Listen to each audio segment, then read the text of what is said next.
ज्या काही जमिनी आहेत त्यात माती पण गेली आणि पिकं पण गेली आणि तीनच तुम्ही जनावरांना फक्त तुमच्या धोरणामध्ये घेता।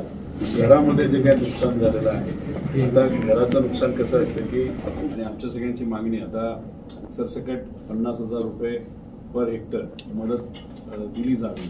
आता काही लोक ग्रुप जर मला दिलं तर मी इतकं सस्पेंडची ऑर्डर अगर औरंगाबाद के जो कलेक्टर है उनसे हमारे जो सब पदाधिकारी जिला के हैं, तालुका के हैं, उनके साथ हम मिले थे।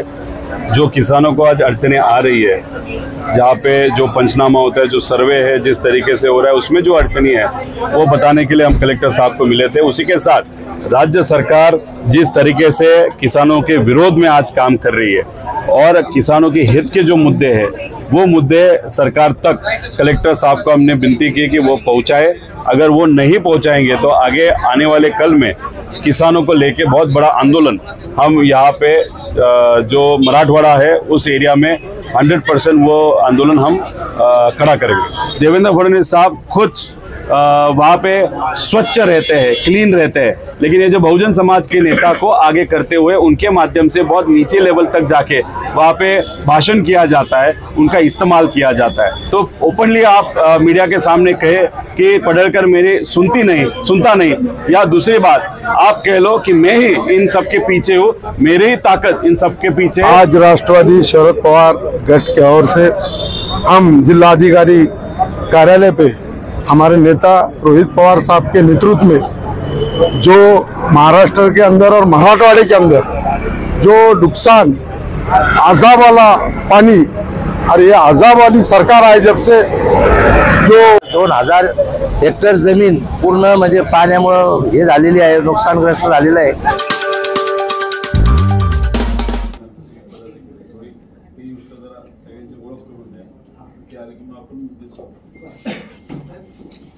हे आम्हाला जिल्हा निरीक्षक आहेत चंद्रकांत दानशेठ माजी आमदार, आता माजी आमदार संजय चौधरी त्या बिनाताई खरे पदाधिकारी कलेक्टर छत्रपती संभाजीनगर आवाज येतोय। आमचं एक डेलिगेशन आलंय ते चर्चा करून छत्रपती संभाजीनगर येतोय शहराध्यक्ष आहेत खाजाबाई। व्हिडिओ थोडस असे बाजूला समोर ओपन सर्वांनी आम्हाला सांगितलं तर ते कॉमन पत्र आम्ही बनवलं की असा मला ह्याच्यात काही मुद्दे आहेत म्हणजे जे प्रोटोकॉल आहे आम्ही वरच्या लेवलवर मांडत आहे, कदाचित तुमच्या हातात त्यामध्ये आता सांगत असताना एक ठीक आहे पिकाचा पंचनामे सुरू आहेत, काही ठिकाणी थोडंसं संत कितीले चालू आहेत, काही ठिकाणी चांगलं चाललंय, पण एक मुद्दा होता आपला याचा कुठला जमीन खरडून जाण्याचा नाही। आता काय झालं की पिकाचे पंचनामे करतायत तर नदी ओढा याच्याजवळ ज्या काही जमिनी आहेत त्यात माती पण गेली आणि पिकं पण गेली आणि पिकं जात असताना त्याच्यामध्ये आता समजा काही मका असते, मक्याचं कणीस करून ठेवलेलं असतं, नदीच्या जवळ असतं, तर ते जातं वाहून, त्यामुळे तुम्हाला फक्त तिथं मका उभी दिसेल, त्याला कंच दिसणार नाही, जी होती ती गेली आता खाली। त्यामुळे त्या पद्धतीच्या काही लोकांना अडचणी येतात, त्याच्या बाबतीत तुम्ही सरसकट शेतकऱ्याला वर विश्वास ठेवून पंचनामे जर तसे करून घेतले तर शेतकऱ्यांना त्याचा फायदा होईल। त्याच्याच बरोबर जनावरांचे काही विषय, तीनच तुम्ही जनावरांना फक्त तुमच्या धोरणामध्ये घेता। आता आम्ही तसं धाराशिवला गेलो होतो, 40 धनगर समाजाचे एक शेतकरी 40 वाहून गेले, तिघांनाच मिळत आहे। आम्ही आता विनंती करतोय की राज्य सरकारला त्या बाबतीत तसा प्रॉब्लेम आपल्याकडे असं मुद्दा आहे। घरामध्ये जे काही नुकसान झालेलं आहे, आता घराचं नुकसान कसं असतं की खूप मोठ्या प्रमाणात कलेक्टरला तो अधिकार आहे, तुम्ही मायनसमध्ये जाऊ शकता, लगेच पैसे देणं आता अतिशय महत्त्वाचं आहे आणि आमच्या सगळ्यांची मागणी आता सरसकट 50,000 रुपये पर हेक्टर मदत दिली जावी। आता काही लोक म्हणतात का, तर तुम्हालाही माहिती आहे की पूर्वी जे काही विमा मिळत होता त्याला 5 ट्रिगर असायचे, त्यातले 4 ट्रिगर काढले। लोकल कलॅमिटी ज्याला आपण स्थानिक आपत्ती असं जे ट्रिगर म्हणतो त्यात 70% पैसा मिळत होता आणि त्याचं एक छोटंसं उदाहरण घ्यायचं झालं तर आता आमच्या शेतकऱ्याकडे जर सोयाबीनचं पीक आत्ता असतं, आम्ही जे ऐकतोय म्हणजे आता ते मे मध्ये नुकसान झालं ते 2200 कोटी द्यायला सुरुवात झाली 31 लाख शेतकरी आहेत. म्हणजे प्रत्येक शेतकऱ्याला करीबन ते 7,500 हजार रुपये पर शेतकऱ्याचे पैसे मिळणार. त्यातून काहीच शेतकऱ्याचं भागत नाही. पण आता हा पीक विमा नसल्यामुळे सोयाबीनला पीक विमा असता तो ट्रिगर काढले नसते तर त्याला आता 50,000 रुपये मिळाले असते. त्यानंतर कापूसला 51,000 आता मिळाले असते हेक्टरी, कांद्याला 57,000 मिळाले असते, उडीदला 21,000, मक्याला 30 आणि तुरीला 40,000. पण आता ट्रिगर सरकारनेच काढल्यामुळे हे पैसे जे मिळू शकले असते ते आता मिळणार नाही. म्हणून आमच्या सगळ्यांचे पवार साहेबांपासून सगळेच आमचे नेते म्हणतात की आम्हाला 50,000 रुपये हेक्टरी हे मिळाले पाहिजे. हा एक आमचा जो मुद्दा आहे तो तुम्ही वरिष्ठांपर्यंत तिथं द्यावा. त्याच्याबरोबर ओला दुष्काळ जाहीर व्हावा. आता ओला दुष्काळ जाहीर का व्हावा, आता इथं तुम्ही बघा आमच्या विद्यार्थी कुठे बोराडे इथं आले. आता त्यांनी काय आपल्याला मागणी केली की आमचे जे सगळे गरीब शेतकऱ्यांची मुलं हे इथं जेव्हा शिकायला येतात तेव्हा आपण जेव्हा ओला दुष्काळ जाहीर करा तर त्याच्यामध्ये मुलांच्या फी माफ होतात, सगळंच होतं. आता काही नेते असे म्हणतील आजपर्यंत कधीच नाही झालं. दुसरी भाग अशी आहे की आजपर्यंत एवढा पाऊस कधीच झाला नाही. त्यामुळे मग विद्यार्थ्यांना सुद्धा एक्झाम फी नाही, एक्झाम फी 500 रुपये असते. त्यांचं मत आहे की आमची पूर्ण फी शैक्षणिक फी माफ व्हावी. हे एक विद्यार्थ्यांकडे आल्यानंतर आपल्याला फी हॉस्टेल अकॅडमिक पासून सगळं म्हणजे त्या मुलांना तिथं मदत देण्यात यावी. आता काही लोक म्हणतील मुलींना आम्ही मदत देतोच आहे. आता मुलं राहिली तर जे मुलं आहेत बॉईज त्यांना तिथं मदत व्हावी. त्याचं घराचं नुकसान हे आहे. सरसकट कर्जमाफीचा मुद्दा आमचा आहे. मुलांचं शिक्षण आपण बोललेलो आहे. जिल्ह्यात झाल्या अतिवृष्टीमुळे पुराच्या पाण्यामुळे अनेक गावांमधील शाळा खोल्या म्हणजे रस्ते वगैरे. आता त्याचा एक सर्वे आता आम्ही आमच्या जिल्ह्याचा आणि आमच्या मतदारसंघाचा सर्वे करून पण आमच्या फाईल पुढे आम्ही नेलो. आता या जिल्ह्यामध्ये काय परिस्थिती आम्हाला माहीत नाही, पण बऱ्याच गावांमध्ये पहिल्यांदा एवढं मोठ्या प्रमाणात पाऊस झाल्यामुळे आता लेवल कळाली की पाणी कुठपर्यंत येऊ शकते. त्यामुळे ते आणि काल परवा मुलं वाहून गेली शाळेत. म्हणजे ते कसं आहे की ते अतिशय धोकादायक झालेले आहे. त्यामुळे एक तर त्यांना मदत मिळावी परिवाराला. तसे का वाहून गेले तर पाण्यात ते चालत असावे शाळेला जाताना, तर तिथे एक चांगला पूल देण्यात यावा. त्या कुटुंबाला मदत द्यावी. शाळेत अवेअरनेस प्रोग्राम आपण घेतला, मुलांना काय ते लक्षात येत नाही आणि जातात पाण्याच्या जवळ. बरोबर. त्यामुळे तो एक मुद्दा. मुलं वाहून जाऊ नये म्हणूनच आपण शाळेला सुट्टी दिली.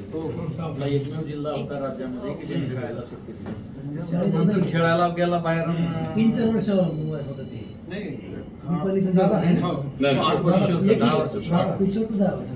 एक विषय असा होता आता ही पीक पाणी ना, ही पीक पाणीला आपण आता शेतात तो शेतकऱ्याला उभं करून ते सॅटेलाइटद्वारे त्याचं पाणी करतात. त्याची 30 तारीख दिली होती पण अनेक शेतकऱ्यांचं ते झालंच नाही. त्यांची तर आता पाऊस पडला त्याच्या वाढीव सगळ्यात ते आला बरं ते शेतात तिथं उभं राहिले तर त्याचं ते निकाल दाखवतो की 12 किलोमीटर 15 किलोमीटर. नाही पण आम्ही आमच्या जिल्ह्यामध्ये आमच्या मतदारसंघामध्ये भांडून कलेक्टर साहेबांशी बोलून असं सांगितलेलं आहे की पीक पेरा नसेल तरी पंचनामा होणार. जे काही शेतामध्ये आहे ते नोंद केली जाणार आणि सरसकट तिथं बरोबर ना पंचनामे सरसकट होणार. सरसकट बरोबर ना. आपल्याकडे पण हेच आहे ना. सेम आहे. आणि त्याच्यात हे कर्मचारी जरा खालचे आहेत. आता लोकांचं वाटतं मग त्याला टी मासे पोगायला पाहिजे करायला पाहिजे पाहिलं तर तिथं काय होतं तर ते म्हणतात नाही मी तुझं पाहून दिसलं तुझं हे थोडंसं त्यांना एक थोडंसं आदेश असे पाहिजे जेव्हा तुम्ही सगळ्या लोकांच्या भावना आहेत तर त्यांच्या बांधापर्यंत गेलं तर त्यांचं समाधान. आम्ही काय केलंय सर्व म्हणजे कांदा असू द्या लहान कांदा असू मोठा नाही.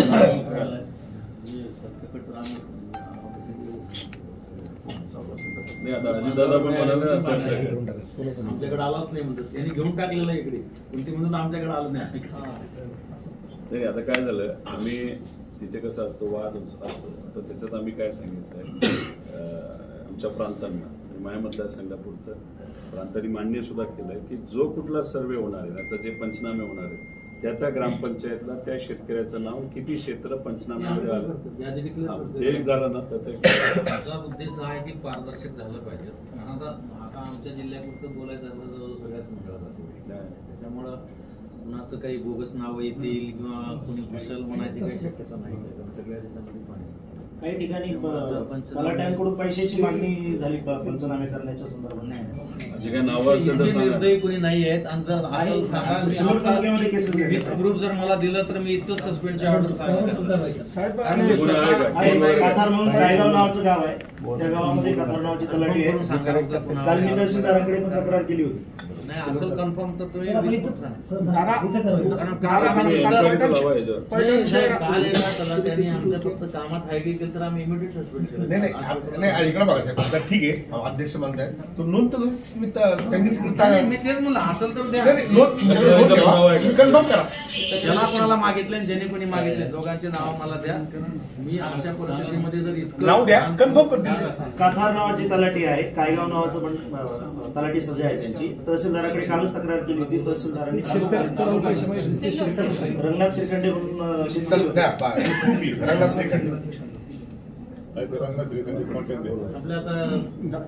आपल्या शहरामध्ये काही भाग वगळण्यात आलेले, जाणून बुजून वगळण्यात आलेले. हे पुरे सगळे मुद्दे घेतो.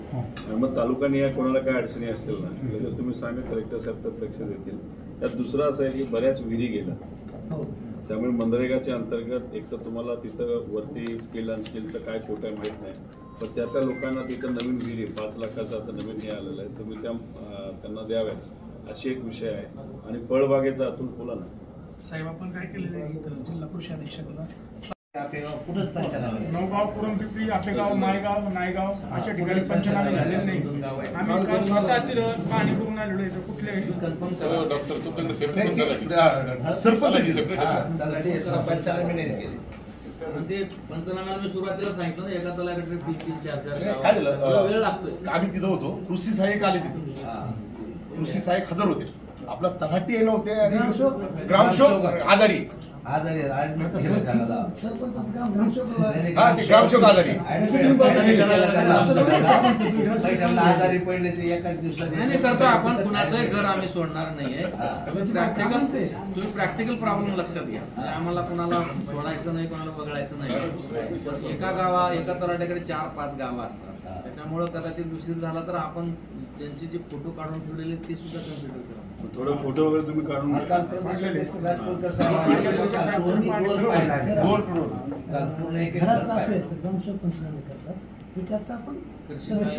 शेतीचं मात्र सरसकट करायला हरकत नाही. साहेब कुठल्या शहरात लागू नाही झाले पाहिजे, कारण काय पूर्ण पाण्यामध्ये अजून कोणाचं दादा हे सगळं झाल्यानंतर काहींचे जे जमिनी वाहून गेल्या खराडल्या सगळ्या, त्यांचे बांध पूर्ण गेले, म्हणजे त्यांची बाउंड्री त्यांना आता फायनल करायला अडचण आहे 2 शेजाऱ्यांना. मोजणी पण आता पैसे न देता मोजणी. हा, हे प्रशासन काय करणार? ते कसं करणार? नाही आता मोजणीचा विषय आहे कारण बाउंड्रीच गेल्या त्यांच्या. परत त्यांना पैसे द्यावे लागतील. आपण मागणी का पैसे मागण्याचा काय आता आपले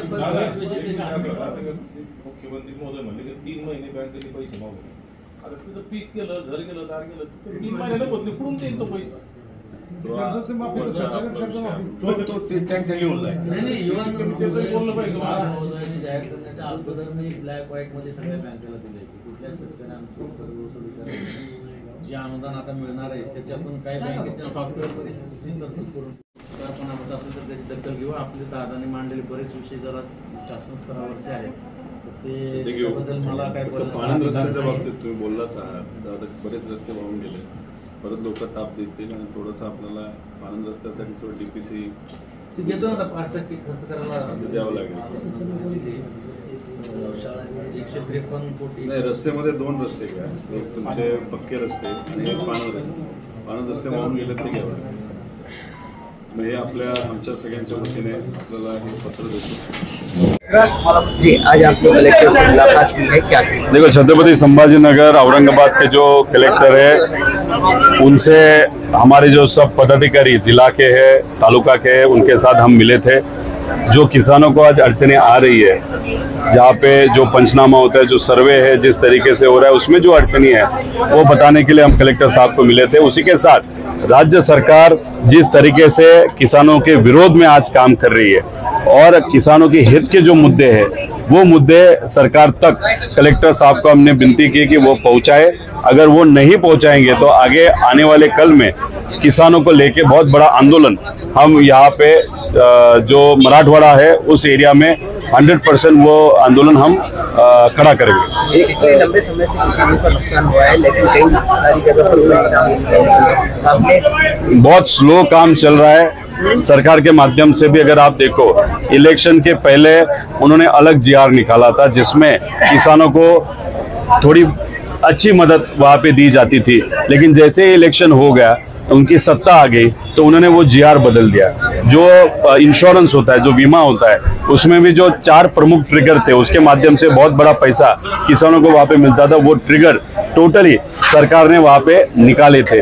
अभी अगर आप देखो तो अगर इतने सारे निर्णय ये सरकार ने किसानों के विरोध में लिए, तो आज जिस तरीके के सरकार काम कर रहा है, उनको किसानों का और वहां पे मजदूर जो है उनके बारे में कुछ कहना देना नहीं है। सिर्फ यहाँ पे ये सरकार सत्ता में पैसा खाने के लिए, करप्शन करने के लिए, ऐसा हम सबका कहना है। आपने ये भी कहा है कि जो सत्ताधारी लोग हैं वो पुलिस प्रशासन पर दबाव बना रहे हैं। देखो, बहुत बार अगर आप देखो तो ऐसे जैसे कि अनिल देशमुख साहब है, उनके यहाँ पे उनके गाड़ी पे जो पत्थर मारे गए थे तो वो अनकॉन्स्टिट्यूशनल था। अभी लोगों ने पत्थर मारे, कांच फूटी थी, उनको लगी भी थी।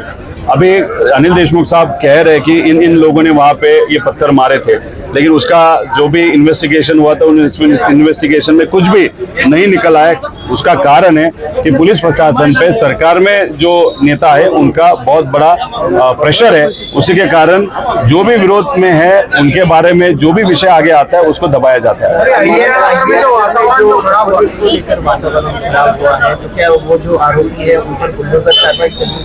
देखो, मैं यही कह रहा हूँ कि कोई भी समाज का एक आध व्यक्ति अगर दूसरे समाज के बारे में गलत बोलता है तो उस पर तो कार्रवाई होनी चाहिए, लेकिन एक व्यक्ति अगर गलत बोलता है उसका कारण पूरा समाज गलत बोलता है, वैसे नहीं होता।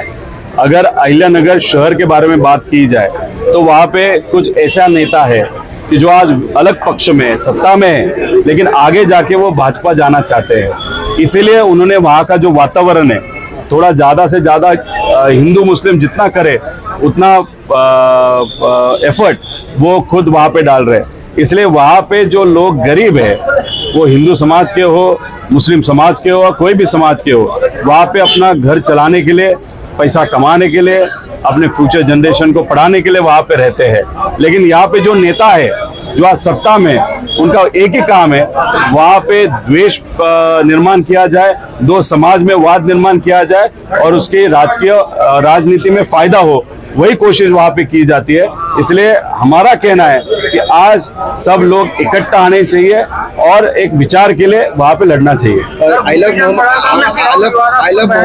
मोहम्मद को लेकर जो है जो ऐसे पोस्टर्स आई लव मोहम्मद, और उसी को लेकर अभी I love Mahadev K poster जो है ये भी चर्चा में। देखो, महाराष्ट्र में जो किसान का नुकसान हुआ है, सब समाज के लोग हैं, सब जाति धर्म के लोग हैं, उनका आज बहुत बड़ा नुकसान हुआ है। अभी किसानों से, वहाँ के जो मजदूर है, जो काम करने वाले लोग हैं, उनसे बहुत बड़ी मांगनी हो रही है सरकार की मदद की। अभी सरकार वो मदद नहीं करना चाहते, इसलिए मीडिया को डिस्ट्रैक्ट करने के लिए I love Mohammed, I love Mahadev ऐसे पोस्टर्स उन्हीं के लोगों के माध्यम से वहाँ पे लगाए जाते हैं। एक वाद निर्माण करने की कोशिश वहाँ पे की जा रही है। मराठी मीडिया और आप जैसे मीडिया के लोग अच्छा काम यहाँ पे कर रहे हैं क्योंकि लोगों के विषय आप आगे लेके जा रहे हो, लेकिन आपका ध्यान डिस्ट्रैक्ट करने के लिए जानबूझ के बीजेपी के या जो सत्ता में लोग हैं वहाँ के जो कार्यकर्ते इस तरीके की चीजें वो कर रहे हैं, ऐसे हम सबका कहना है। ऐसा लगता है कि सरकार को दंगल करने की इसमें सरकार को सिर्फ ध्यान जो है लोगों का वो अलग जगह पे लेके जाने का है, इसीलिए वो वहाँ पे प्रयास कर रहे हैं। एक आध व्यक्ति अगर एक आध पोस्टर डालते हैं और दूसरी व्यक्ति उसके सामने पोस्टर डालते हैं और उसका एक war media, social media war किया जाता है, और वहाँ पे भाजपा के जो नेता है उस वॉर में या उस चर्चा में अगर इन्वॉल्व हो जाते हैं, तो उसका एक ही कारण होता है कि जानबूझ के जो सत्ता में लोग हैं वो चाहते हैं यहाँ पे हिंदू मुस्लिम हो, ओबीसी मराठा हो, लेकिन लोग सब कुछ जानते हैं। लोगों को जान है कि आज जो इश्यूज है, रियल इश्यूज, उस पर ये सरकार बात नहीं करना चाहती, जो ये सरकार बात करना चाहिए। इसलिए हम सब वहाँ पे आंदोलन वगैरह ये चीजें कर रहे हैं। जयंत पार्टी के खिलाफ फिर से गोपीचंद पडळकर ने विवादास्पद बयान दिया है। गोपीचंद पटेल को और कोई काम नहीं है वहाँ पे। देवेंद्र फडणवीस साहब ने जानबूझ के बहुजन समाज के जो नेता है जिसमें खुद पडळकर आते हैं, राणे भाऊ आते हैं, उनको वहाँ पे इस्तेमाल किया जाता है। देवेंद्र फडणवीस साहब खुद वहाँ पे स्वच्छ रहते हैं, क्लीन रहते हैं, लेकिन ये जो बहुजन समाज के नेता को आगे करते हुए उनके माध्यम से बहुत नीचे लेवल तक जाके वहाँ पे भाषण किया जाता है, उनका इस्तेमाल किया जाता है। देवेंद्र फडणवीस साहब को मैं विनती करता हूँ, एक तो आपने स्टेटमेंट ऐसे दिया था कि मैंने समझ दी पडळकर आमदार को, लेकिन वो आपका सुन नहीं रहे, तो ओपनली आप मीडिया के सामने कहे कि पडळकर मेरी सुनता नहीं, या दूसरी बात आप कह लो कि मैं ही इन सब के पीछे हूँ, मेरी ही ताकत इन सब के पीछे है, इसलिए ये लो लेवल पे जाके बात कर सकते हैं। आमच्या पैठण तालुक्यात विशेषतः कुरणपिंपरी, नावगाव, आपेगाव, टाकळी, उंचेगाव आणि चनाकवाडी या गावात इतकी भयान पुराची परिस्थिती होती तर काल आपले ओबीसी विभागाचे प्रदेशाध्यक्ष श्री राजपूरकर साहेब यांना रोहित दादा यांनी स्पेशल आमच्या गावाला पाठवलं होतं। त्यांनी काल परिस्थिती पाहिल्यानंतर इतकी भयानक जवळपास 2000 हेक्टर जमीन पूर्ण म्हणजे पाण्यामुळे हे झालेली आहे, नुकसानग्रस्त झालेलं आहे आणि घराघरात पाणी साचून 500 ते 600 घरांचं पूर्ण एकदम म्हणजे खराब होऊन गाव पूर्ण स्थलांतर करावं लागलं होतं। इतकी बिकट परिस्थिती, परंतु आजपर्यंत कोणत्याही शासनाची आम्हाला 1 रुपयाची मदत नाही किंवा कोणी तलाठी ग्रामसेवक येऊन साधा पंचनामे सुद्धा केलेले नाही। तरी आज आम्ही रोहित दादांच्या नेतृत्वाखाली आमचे जिल्हाध्यक्ष, शहराध्यक्ष आणि सर्व तालुका अध्यक्ष आणि पदाधिकारी म्हणून माननीय जिल्हाधिकारी साहेब यांना निवेदन द्यायला आलेलो आहोत। आम्हाला या नुकसान भरपाईतून याच्यातून आम्हाला कसं सावरता येईल आणि हेक्टरी जवळपास 2 ते 3 लाख रुपये मदत करावी। सरसगट घरकुलं ज्या लोकांचे पंचनामे करून सरसगट घरकुले देण्यात यावे आणि तात्काळ आमचे नुकसान भरपाई देण्यात यावी, असे या प्रकारचं निवेदन देण्यासाठी आम्ही माननीय जिल्हाधिकारी कार्यालयावर आज आलेलो आहोत। आज राष्ट्रवादी शरद पवार गट की ओर से हम जिलाधिकारी कार्यालय पे हमारे नेता रोहित पवार साहब के नेतृत्व में जो महाराष्ट्र के अंदर और मराठवाड़े के अंदर जो नुकसान, अजाब वाला पानी और ये अजाब वाली सरकार आई जब से जो यहाँ नुकसान हुआ गरीबों का, आज लोगों को खाने को नहीं, आज लोग रोड पे बैठे हैं और आज इन्होंने देंगे जब देंगे, पर आज क्या करना उन्होंने, सरकार वहाँ पे अभी तक कोई गया नहीं, कोई पंचनामा नहीं। अरे मगर ठीक है पंचनामे दे मगर आज उनके पास खाने को कुछ नहीं। मगर आज हमारे राष्ट्रवादी कांग्रेस पार्टी की तरफ से हम जगह जगह जाके कम से कम खाने का तो सरकार में नहीं मगर हम खाने का इंतजाम करने वाले, और ये सरकार ये खाली मीटिंगा ले रही, हम ऐसा करने वाले, हम पूर्ण करने वाले, अरे कब करेंगे जब करेंगे, आज क्या है उनको दो। जहाँ लोग बेघर हो गए, जानवरों को चारा नहीं, आदमी को खाने को नहीं, वो लोगों को ताबड़तोब ये सरकार ने देना, नहीं तो खुर्ची खाली करना। आत्ताच आमचे शहराचे अध्यक्ष यांनी सांगितल्याप्रमाणे खाजाबाईंनी की सरकार इतकं गेंड्याच्या कातड्याचं झालेलं आहे आमच्या गंगापूर तालुक्यामध्ये, कारण मी गंगापूर तालुक्यातून येतोय।